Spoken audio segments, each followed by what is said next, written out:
Good afternoon, everybody. It's wonderful to see so many people here today, so thank you.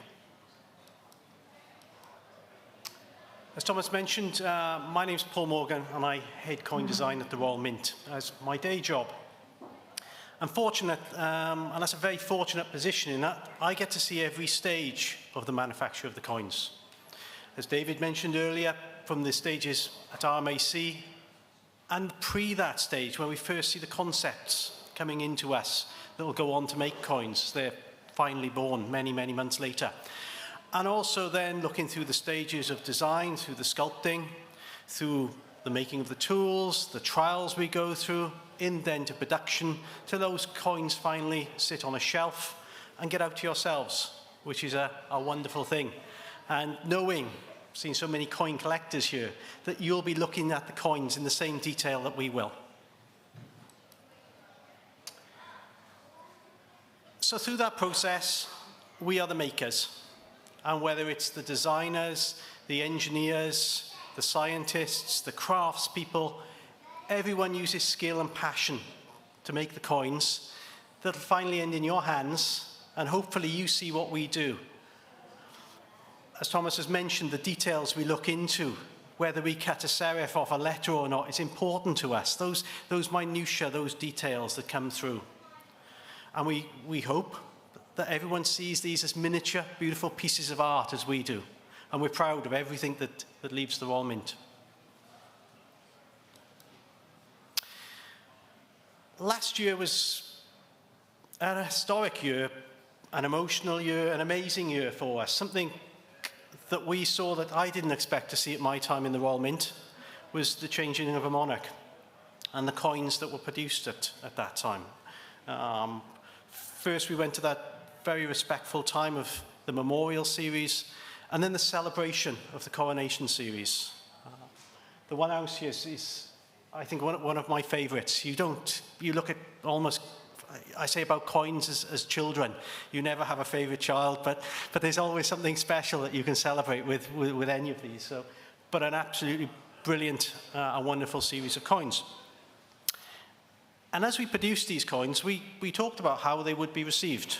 So I'm very much hoping that you've seen these coins and you've enjoyed them and loved them and saw the beauty and the work that we put together for these. But there was a little bit of nerves we had as well, as we really appreciate your feedback, but we were a little worried about this man's feedback, His Majesty. But fortunately for us, he was pleased with these coins as well. And with a little bit of trepidation as we worked, we were so honoured that His Majesty the King saw these coins, was pleased with them, and they went into mass production, into circulation, into your hands as well. And in that theme, we see coin collectors, how you appreciate the coins. I was asked at this time, am I a coin collector? I thought I don't know how to answer that. Particularly when I was speaking to people who have so much passion about what we do. But during the year, and this is my 30th year now at the Royal Mint, working through this, I was honoured enough to receive a set of Monday coins. Monday coins, I'm sure you know, being collectors, but it's a series of coins that are handed out by the King on Monday, Thursday. A penny, a tuppence, a threepence, and a groat. Small silver coins. This set of small silver coins. And not magnificent by their scale, but a beautiful set. I received these as I left work one day, and they were opened, and I was looking at them before I got to the car park. So in that way, I do count myself as a coin collector.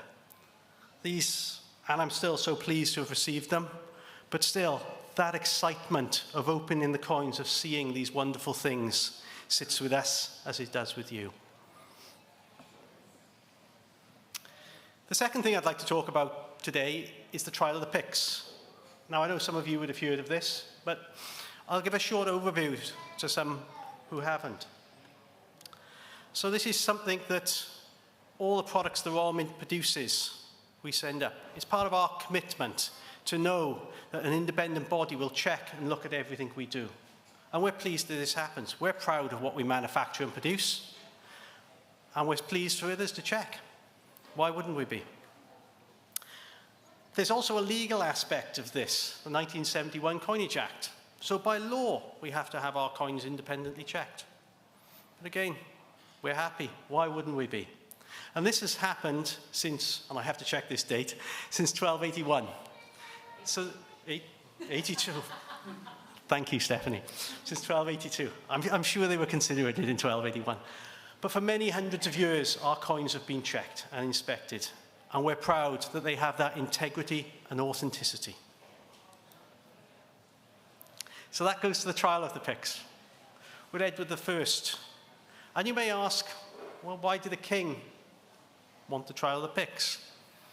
We can only surmise that perhaps he didn't trust his mint in quite as much as the way he should have. But at that time, a sample of the coins were taken, they were checked, and those coins, if they passed, had the leopard mark. And that becomes the tradition of the Goldsmiths Company and their relationship with the Royal Mint. And if you look at the Goldsmiths Company today in London, you'll see the leopard mark still stands with them. And why Picts? Well, Picts comes from the Latin that means the box. There's a Picts chamber in Westminster Abbey. And this small wooden box with a sample of every coin made, or every denomination series of coins made, would have been put into this box for verification and checking. This box would be locked, so we couldn't tamper with it.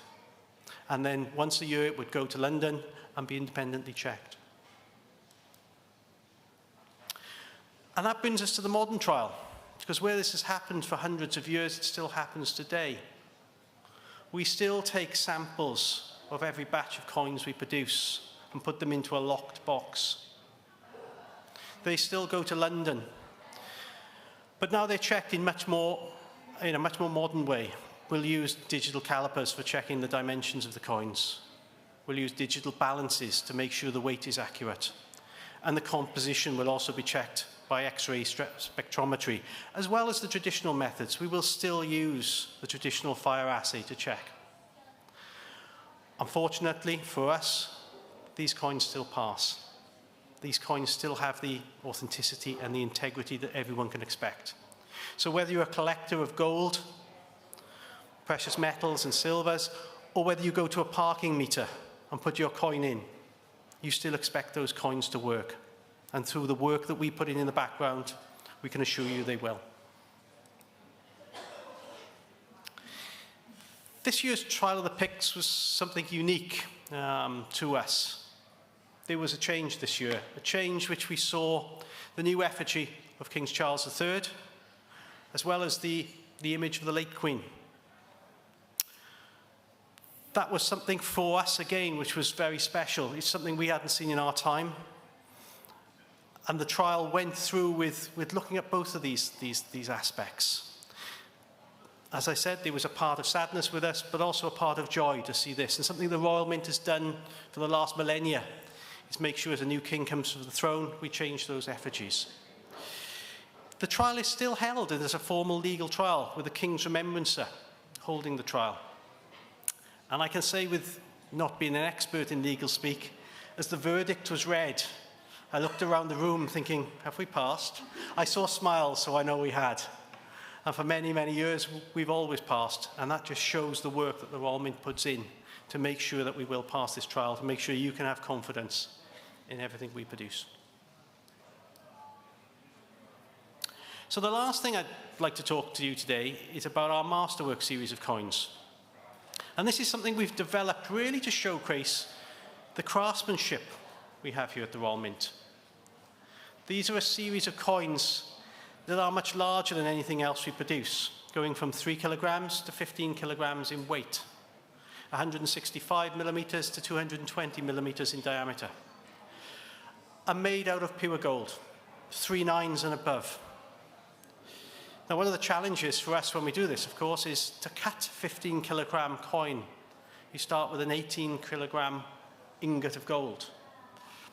In the modern world, the health and safety aspects of moving an 18 kilogram lump of gold around comes in. And gold being such a soft material, It being 18 kilograms in weight, it starts to deform if it's not handled properly. It will start to sag and move and damage itself. So just with this softness and purity, we have to be very careful. But we will take the 18 kilogram ingot, and each one of these will then be cut, taking, for this piece, around 200 hours. There's then another 200 hours on top of that, where each one will individually be hand-worked. First, to take out all the cutter marks, so one of our craftspeople will work first with a file, and then with a stone, and then with some soft emery to bring this up. And then it's highly polished to a bright luster.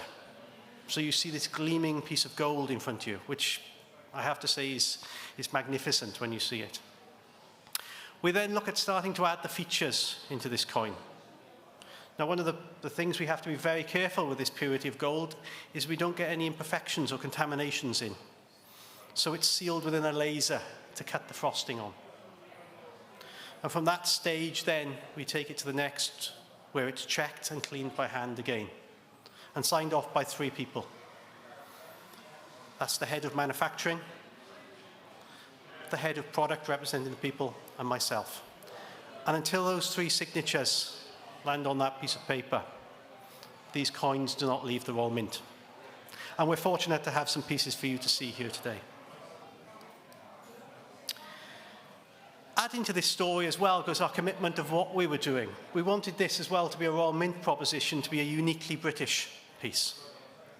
So you see the coin here housed in a walnut box that was produced in Northern Ireland, and an acrylic which was produced in the Midlands.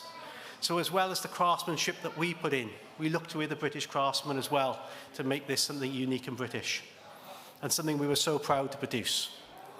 And as I said, we have some examples here so you can see them up close as well. So I'm hoping you enjoy them as much as we do today.